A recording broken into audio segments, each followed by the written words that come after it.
رڼا رڼا بکړي زړه د جهان دارالعلوم افغان دارالعلوم افغان دارالعلوم. الحمد لله الذي علم بالقلم علم الإنسان ما لم يعلم وأرسل إلينا رسوله النبي المكرم صلى الله عليه وسلم فعلم وعلم أو تعلم. أما بعد فأعوذ بالله من الشيطان الرجيم. بسم الله الرحمن الرحيم. قل لئن اجتمعت الإنس والجن على أن يأتوا بمثل هذا القرآن لا يأتون بمثله ولو كان بعضهم لبعض ظهيرا.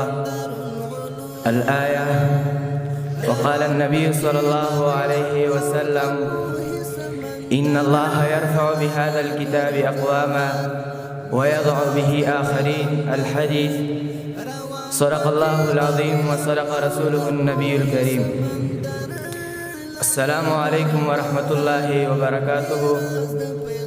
محترم مسلمانان ورونو دی الله جل جلاله مک او تاسو باندې لوی فضل او کرم ده چې الله جل جلاله مک او تاسو انسانان پیدا کړیو، یعنی اشرف المخلوقات پیدا کړیو، او په انسانانو کې الله جل جلاله مک او تاسو بیا مسلمانان پیدا کړیو، یعنی مک ته الله جل جلاله نعمت الاسلام را نصیب کړی ده، او په مسلمانانو کې بیا الله جل جلاله مک او تاسو د داسې نازولي پیغمبر امتیان ګرځولیو چې الله جل جلاله د ده لوی ټوله دنیا او اسمانونه پیدا کړي دي. نو دا ټول د شکر ادا کول پکار دي موږ تاسو لره. محترم مسلمانانو ورونو، الله جل جلاله چې د دنیا ته څومره انبیاء کرام را لېږلي دي، الله جل جلاله هغوی ته د خپل وخت مطابق معجزات ورکړي. لکه الله جل جلاله چې د دنیا ته حضرت عیسی علیه السلام راولېږه، نو د حضرت عیسی علیه السلام په وخت کې د طبابت علم ډېر پرمختګ کړی. نو الله جل جلاله حضرت عیسی علیه السلام ته داسې یوه معجزه ورکړه چې هغه به هم کله په کوم هغه چا باندې چې د مور نه مرزاده ړوند پیدا شوی و لاس ورته راتېر کړه، الله جل جلاله به هغه ته شفا ورکوله، او د ده په امر یعنې د الله جل جلاله په مرسته به مړي را ژوندي کېدل. خو دا معجزه تر یو څه وخت پورې وه، او کله چې حضرت موسی علیه السلام د دنیا ته الله جل جلاله راولېږه، نو الله جل جلاله نو د ده په وخت کې د سحر او جادو زیات رش و کش و. نو الله جل جلاله حضرت موسی علیه السلام ته داسې یو معجزه ورکړه چې د دوی ټول سحر او جادو یې ورختم کړ. چونکې حضرت محمد صلی الله علیه وسلم آخرین نبی و، د ده نه وروسته بل دنیا ته بل نبی نه راځي، نو ده لپاره یوه داسې معجزه پکار وه چې دا ابدالابدي، یعنې د قیامت ورځې پورې هغه موجود دی. نو د عربو په وخت کې د شعر او شاعري فصاحت او بلاغت ډېر زیات میدان ګرم و. نو الله جل جلاله نبی علیه السلام ته د قرآن معجزه ورکړه، نورې هم زیات معجزات ورکړي دي. کله به هم چې په عربو کې کوم شاعر یو شعر ولیکه، نو هغه شعر به دوی د کعبې په دیوال باندې راځړوه. نو د حج موسم کې به چې له نورو ځایونو څخه کوم خلک ورتلل، نو هغه شعر به دوی خوښوه. نو چې کله دا صورت را نازل شو، اعوذ بالله من الشیطان الرجیم، انا اعطیناک الکوثر فصل لربک وانحر ان شانئک هو الابتر. نو نبی علیه السلام حضرت علی رضی الله عنه ته امر وکړ چې دا هم ولیکه او په کعبه باندې راوځړوه.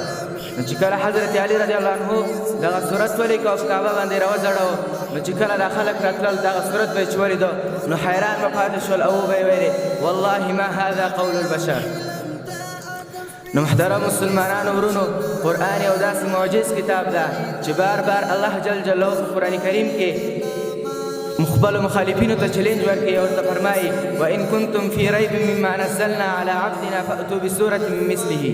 که چېرته تاسو په شک کې یاستئ له هغه څه څخه چې موږ نازل کړي دي په خپل بنده باندې، فأتوا بسورة من مثله، تاسو د دې یو مثل راوړئ. په بل ځای کې ورته فرمایي فأتوا بعشر سور مثله، او په بل ځای کې الله جل جلاله ورته فرمایي قل لئن اجتمعت الانس والجن على ان یأتوا بمثل هذا القرآن. که چېرته ورته وایي پیغمبر صلی الله علیه وسلم، که چېرته انسانان او فریان سره راجمع شي على ان یأتوا، په دې خبره باندې چې دی راوړي بمثل هذا القرآن، د قرآن کریم په شان باندې، لا يأتون بمثله دی به قرآن کریم په شان ته یو حرف هم را نوړي ولو کان بعضهم لبعض ظهیرا حالا کې کدوی د یو بل مرستندوی یا د یو بل مددګار هم شي. محترم مسلمانانو ورونو، د قرآن کریم ډېر زیات فضیلت راغلی ده.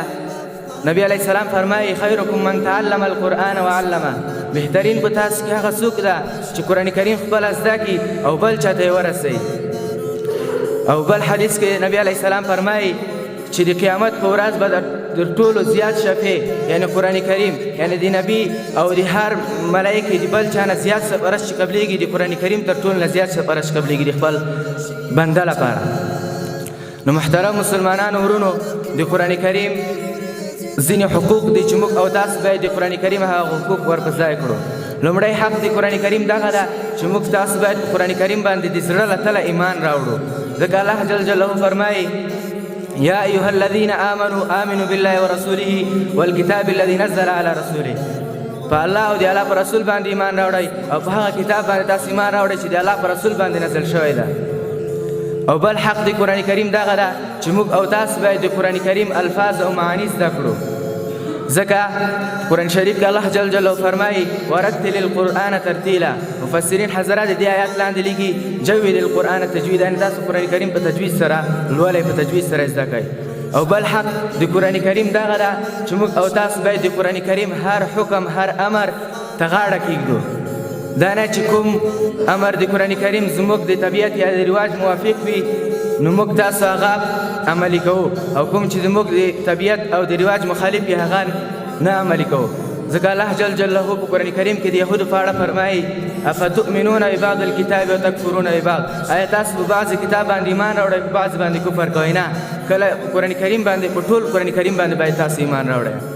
او بل څلورم حق د قرآن کریم چې دا غدا ده چې موږ او تاسو باید د قرآن کریم د خپل ژوند لپاره قانون جوړ کړو. یعنې د قرآن کریم د ژوند تر چتر د نظام لاندې باید موږ او تاسو خپل ژوند پر مخ بوځو. محترم مسلمانانو ورونو، ځکه چې الله جل جلاله فرمایي ومن لم يحكم بما انزل الله فاولئک هم الکافرون. او د قرآن کریم لپاره ځینې آداب دي چې موږ او تاسو باید هغه آداب د قرآن کریم پر ځای کړو. ځینې ظاهري آداب دي او ځینې باطني آداب دي. د قرآن کریم له ظاهري آدابو څخه دا دي چې کله موږ او تاسو د قرآن کریم تلاوت کوو باید لومړی اودس وکړو، د قبلې خواته کښېنو او باید تلاوت وکړو. او بل د قرآن کریم ظاهري آدابو څخه دغه ده چې موږ او تاسو باید ټول ذهن هر څه له وسوسو او نورو شیانو څخه پاک کړو، او د تلاوت په وخت کې باید یوازې موږ او تاسو د قرآن کریم په الفاظو او معانی کې سوچ وکړو. او ځینې باطني آداب دغه دي چې موږ او تاسو باید د قرآن کریم عظمت او مرتبه خپل زړه کې وساتو چې دا څومره لوی کتاب ده. او بل د الله جل جلاله عظمت او مرتبه او لویي موږ او تاسو باید په زړه کې ولرو. زه د قرآن کریم تلاوت کوم، دا د چا کتاب ده، د هغه عظمت او لویوالی باید موږ او تاسو په زړه کې. او بل له هغو آدابو څخه دغه دي چې کله هم موږ او تاسو تلاوت کوو نو موږ او تاسو باید د قرآن کریم په الفاظو او معانیو کې سوچ وکړو. نبی علیه السلام په اړه راځي چې هغه یوه شپه ټوله شپه په دې آیات باره کې تېره کړه. دغه آیات تلاوت کوه تر سهاره پورې همدې یو آیات کې اعوذ بالله من الشیطان الرجیم وان تعذبهم فانهم عبادک وان تغفر لهم فانک انت العزیز الحکیم. که ته چیرې الله جل جلاله یعنې خپل امتیان یې دی، که چیرې ته دوی ته عذاب ورکوې ستا بندګان دي، وان تغفر لهم، او که چیرې ته دوی ته بخښنه کوې فانک انت العزیز الحکیم، ته غالب او حکمت والا ذات یې. نو محترم مسلمانانو ورونو، د تاسو څخه غوښتنه دغه د وخت هم کم ده چې موږ او تاسو باید د قرآن کریم د خپل ژوند مصدر وګرځو، او د خپل ژوند هر وخت څلرویشتمه ژوند باید د قرآن کریم د احکامو لاندې تیر کړو. نور کومه غلطي شوې وه الله جل جلاله بخښنه غواړم ثانیا له تاسو څخه. واخر دعوانا الحمد لله.